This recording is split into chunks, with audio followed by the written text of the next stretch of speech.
So you need to know how to build consensus for an EHR. No worries, by the end of this presentation, you will have the knowledge needed to do so. Presentation by Hanifa Matumla, Lisa Melfi, and Roberta Wessel.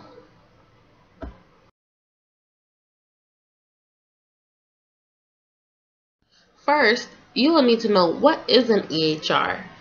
An EHR stands for an electronic health record. It maintains a person's health history over that person's lifetime, focuses on the total health of a patient, and it will follow a patient to each healthcare provider, hospital, nursing home, and any other healthcare facility nationwide.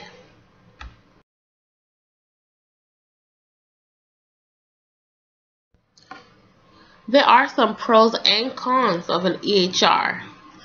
The pros of the EHR is that it improves quality of patient care, consolidates patient records, improves patient safety, and it is quick access to patient data.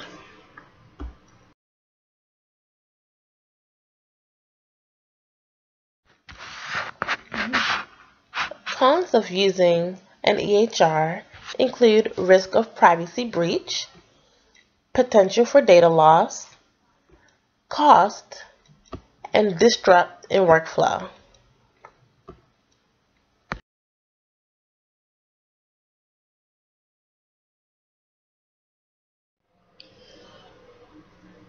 What you will find in an EHR are administrations and billing data, patient demographics, clinical data such as immunization records, radiological images, progress notes, vital signs, laboratory and test results. You'll also find medications, medical history, diagnoses, and allergies. An EHR isn't just a computerized version of a paper chart. It is a digital record that provides comprehensive health information for our patient. They contain information from all clinicians involved on the patient's.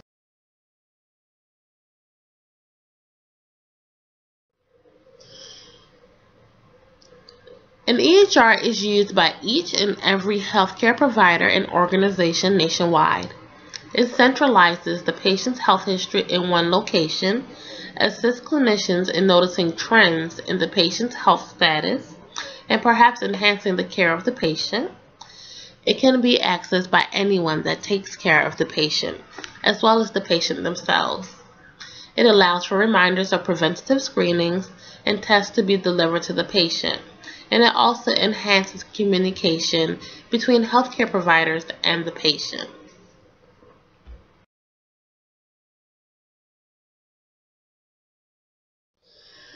Alright, the difference between an EHR and EMR. They sound very similar, and those two terms can be confused. An EMR is an electronic medical record, and as mentioned earlier in the presentation, an EHR is an electronic health record.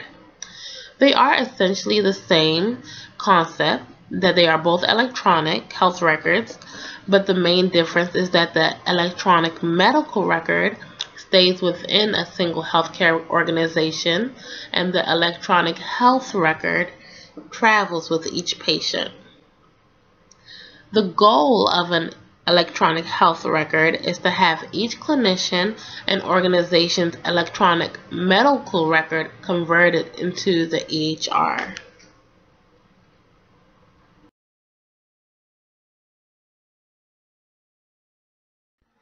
There are several stages to creating an EHR. At the beginning stage, some clinical automation exists, but the laboratory, pharmacy, and radiology aren't operational. In stage 1, the major clinical systems are installed. In stage 2, major ancillary clinical systems send data to the clinical data repository. This allows the staff to retrieve and review results. Also, the CDR contains a medical vocabulary and clinical decision rules engine that checks for conflicts. In stage 3, basic clinical documentation is required.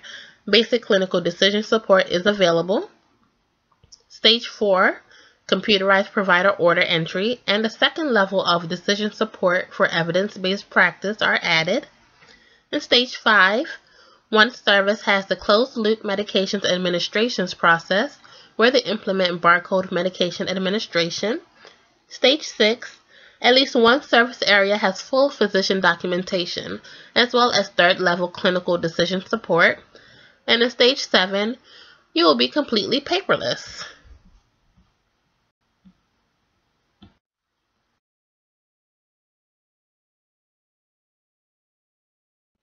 So what's involved in creating an EHR?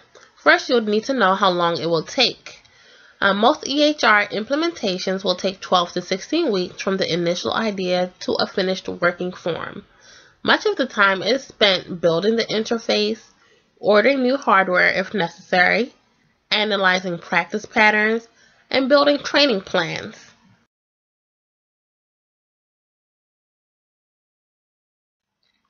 A conversion team will also need to be selected, and it should include representatives from each discipline of practice.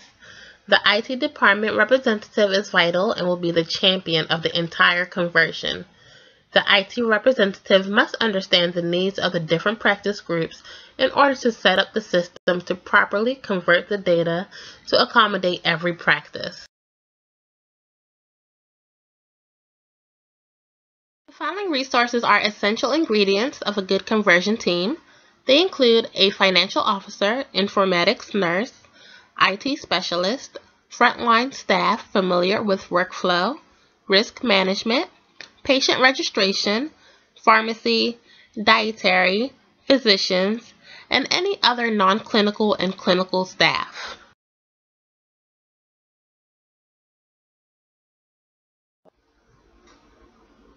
You do want to keep the conversion team to a maximum of 15 people. Any more of that can lead to a conflict of interest. So one of the first things you want to do is define the goals. What are the musts versus the wants of an EHR system?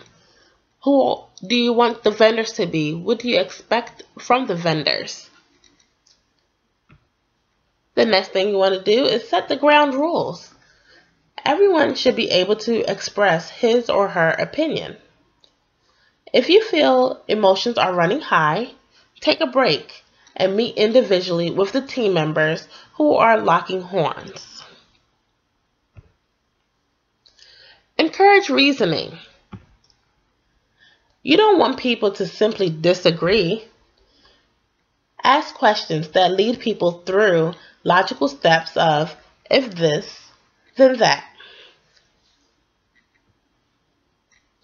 Discard any invalid assumptions. Ask questions to clarify viewpoints. Find out why someone is opposed to or in favor of a particular point. And then you also want to test the waters. How far apart are the members' views and attitudes? If they're polar opposites, you may need more time to reach a consensus.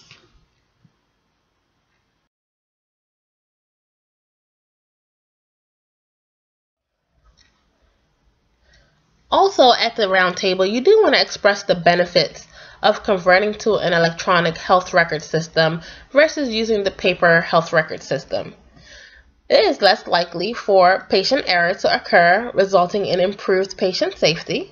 It allows for data to easily be tracked. Healthcare providers can monitor health status, such as vital signs, medication use, etc. It improves the quality of care within an organization or practice. It is less time-consuming for healthcare providers. It's also easy for the patient to have access to his or her entire medical record, and also interdisciplinary communication is improved.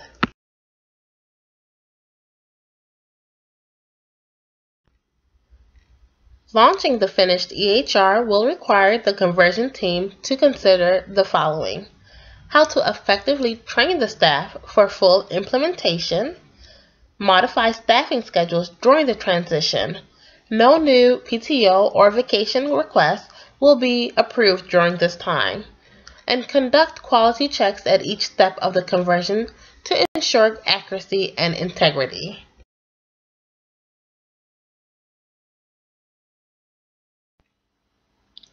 Now that you have all the information needed on building consensus for an EHR, it is time to celebrate and go live.